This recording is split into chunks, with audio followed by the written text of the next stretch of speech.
If you're diabetic like me and worried about what you can or can't eat, you've probably asked yourself, can I still eat couscous?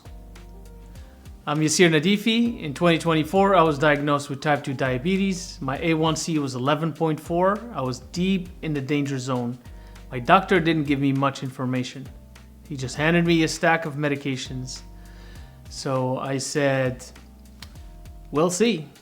He didn't like that. Today, I take 1,000 milligrams of metformin a day, and my A1C is 5.8. And yes, I still eat couscous. Let me say that before I lose my Moroccan card.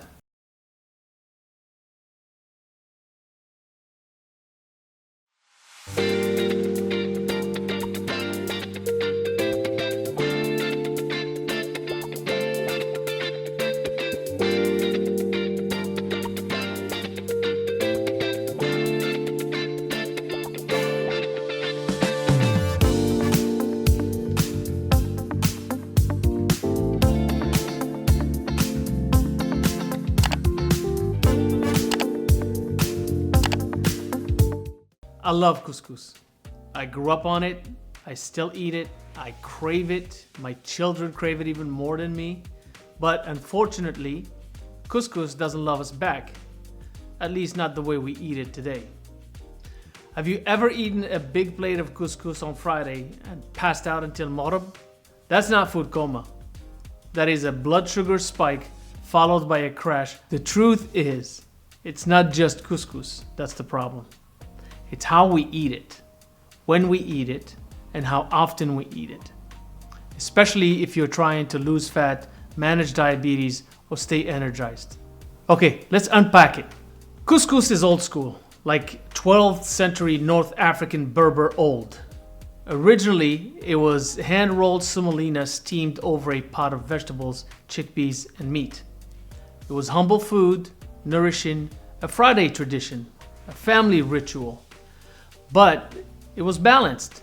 You have the grains, yes, but fiber, protein, and spices like turmeric and cumin, natural anti-inflammatories.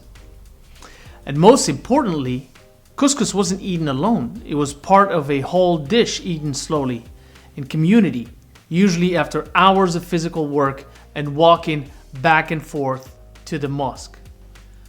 Today, we microwave instant couscous, flood it with chickpeas, maybe toss in some carrots, and then collapse on the couch. That's not it. Let's get scientific for a second. Couscous is made from semolina, which is a refined wheat product. It's high in simple carbohydrates, low in fat, and low in fiber. What does that mean? It digests fast. It spikes your blood sugar, and unless you pair it with protein and fat, your insulin shoots up like a rocket. When insulin's high, your body says, okay, store this as fat. Shut off fat burning mode. Let's protect the sugar.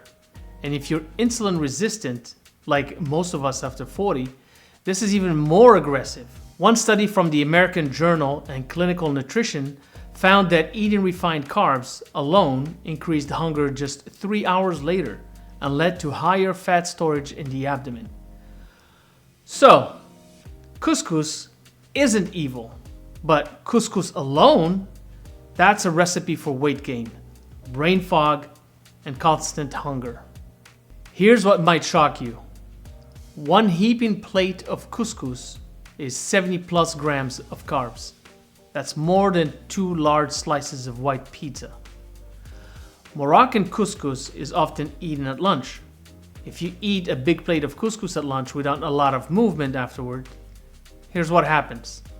Blood sugar spikes from all the starch, semolina, chickpeas, maybe sweet carrots or raisins. Insulin floods your system to handle the sugar. If you're not physically active, your muscles aren't using that glucose for fuel. Your body stores it as fat, especially around the belly. Then your blood sugar crashes and you feel sleepy, foggy, or crave sugar again in mid-afternoon. So, leftovers, people reheat couscous the next day and eat it either solo or mix it with some milk, saikuk. It's just carbs, no balance, there's no buffer. And this part hurts to say. Some of us eat couscous like it's sacred, which it is. But then we drink it with Coca-Cola or other sodas. We're just mixing ancient food with industrial poison and even more sugar. And we're calling it culture. Come on now, let's do better. So here's how I eat couscous now. Portions matter. I keep saying this over and over and over. I eat about 1/2 to 3/3 cups max. Not a mountain. I know it's hard, but a little bit goes a long way. It's about family and community.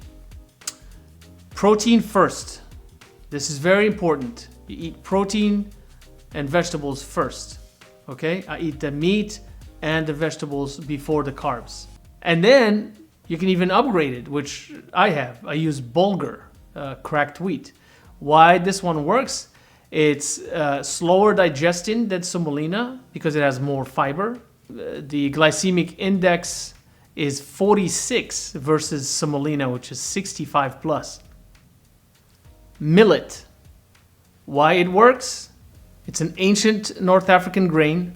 It's low in glycemic index and high in magnesium. It's mild and slightly nutty. Now, I'm all about health and taking care of yourself, but I see that some people use cauliflower couscous, which is just grated cauliflower. No. I mean, it works. It's virtually no carbs. It's full of fiber and nutrients. They say the texture is surprisingly similar to couscous. I don't think so, but to each his own. So it's up to you. I'll leave it up to you. So listen, I get it. Couscous isn't just food. It's tradition. It's your mom's hand rolling it. It's the baraka of Fridays. It's the smell of ras al-hanout steaming up the kitchen. But we're living in different bodies now.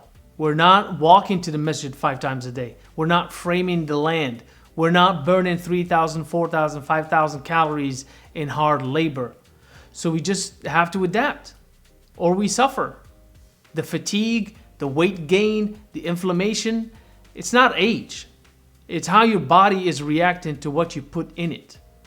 Culture doesn't mean you stop evolving. It means you honor your roots while protecting your health. Now here's some tricks and hacks. I understand sometimes you can't make it. I know it's a labor-intensive. Couscous is a labor-intensive food. So if you buy instant couscous, read the label. Avoid anything with additives or flavoring packets. Look for whole wheat couscous or bulgur. More fiber, slower digestion. Make a big batch of veggies, and freeze it. So you always have a base to pair your couscous with. Don't forget the spices, turmeric, cumin, cinnamon. They help fight inflammation and stabilize blood sugar.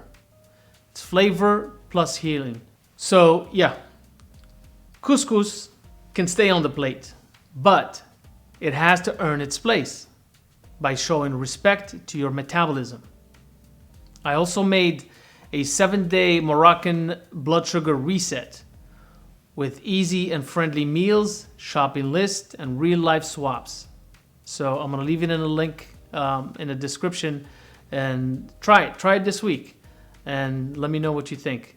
Let your body prove it to you that it works. If you follow these instructions, it works. I'm not a doctor. Ask your doctor first. Okay? If you're not allowed to eat couscous, don't come after me. Don't eat couscous. If the doctor says you're off couscous and carbs, then you're off. I'm talking to people who are, they're not taking insulin shots. They're not at the dire level. They just need to tweak. Okay? Please Let me know in the comments. How do you like to eat your couscous? What's your family's tradition? Okay? Bsha raha, Jumu'ah Mubarakah, and until the next video. Build different. Do it scared. Assalamu alaikum wa rahmatullahi ta'ala wa barakatuh. The best time to eat carbs is after a workout, and preferably a hard workout where you deplete your glycogen or glucose reserves in the liver and the muscles. So the muscles are so starved after a hard workout that the sugar that you eat goes to replenish the sugar that you lost for that extensive workout. So the best time to eat carbs is after a workout. Okay? So always don't overdo it, but that's the best time to eat carbs.